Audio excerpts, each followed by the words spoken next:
Young people in Iraq have turned their country upside down over the past week. They've taken to the streets demanding better social services and more economic opportunities. Clashes with security forces have sometimes turned violent and deadly, with many protesters killed. One question is who is doing the killing? Amna Nawaz examines why these protests are happening now.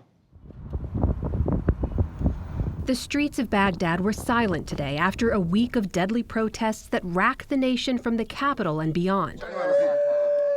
2 hours south in the Iraqi city of Najaf, grief-stricken families buried their loved ones.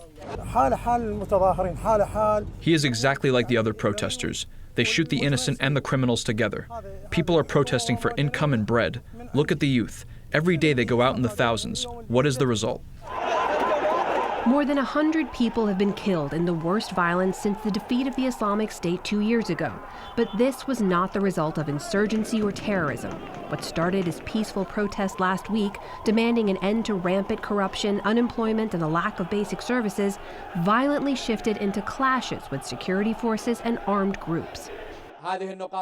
In response, the Iraqi government pledged to add public sector jobs and today approved a grant for employment development. But it may not be enough.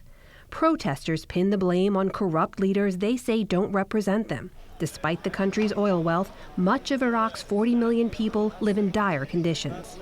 We went out protesting because we are in pain and suffering. There is no electricity, no jobs, and people are dying of starvation. People are sick. It is a curse. Analysts say the government's dismissal of a widely respected Iraqi general, Abdul Wahab al-Saadi, helped set off the protests. Al-Saadi was key to the anti-ISIS fight. Leaders of two major political parties, including one led by Shiite cleric Muqtada al-Sadr, have called for the government to resign. Back in 2016, al-Sadr inspired widespread protests in Iraq. Last fall, Iraqis in the southern city of Basra took to the streets to protest corrupt leaders and a lack of basic services. But Laith Kuba, an advisor to Prime Minister Adel Abdul Mahdi, said this round of protests are leaderless and apolitical. For the younger generation, those who went into these protests, they were all born in a period where they know nothing about Saddam Hussein. They are less concerned about sectarian or national issues.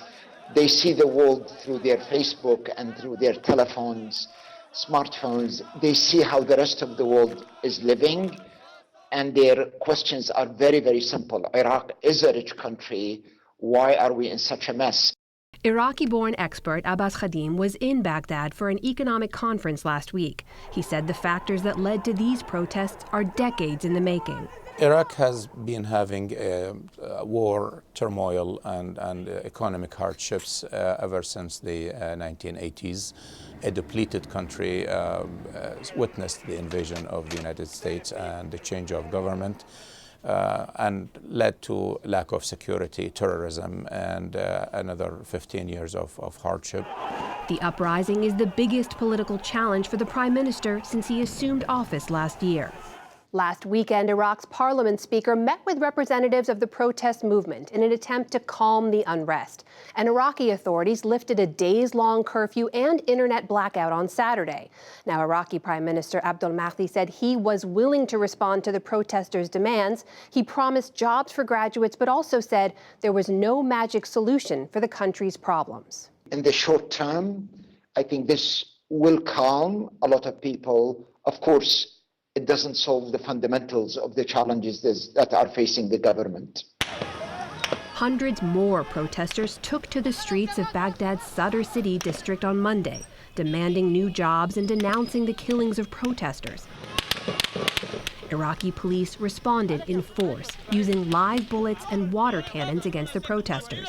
Iraqi President Barham Saleh condemned the attacks on protesters. The government and the security forces reaffirm that there have been no orders to fire at protesters, and it has not been issued by the country and their instruments. Therefore, those who are committing these actions are criminals and outlaws. Iraqi federal police warned last week that snipers separate from the security forces were shooting at protesters, but it's unclear if these snipers are rogue elements of the police or foreign agents. Knowing the nature of who is in charge right now, Prime Minister Adel Abdel Mahdi and the Minister of Interior, these are not people who are putting snipers on top of buildings to assassinate Iraqi protesters. So that is definitely the work of terrorist groups or sleeping cells. For now, the streets remain quiet, but the rage here may yet reignite, putting greater pressure on a government already on edge. For the PBS NewsHour, I'm Amna Nawaz.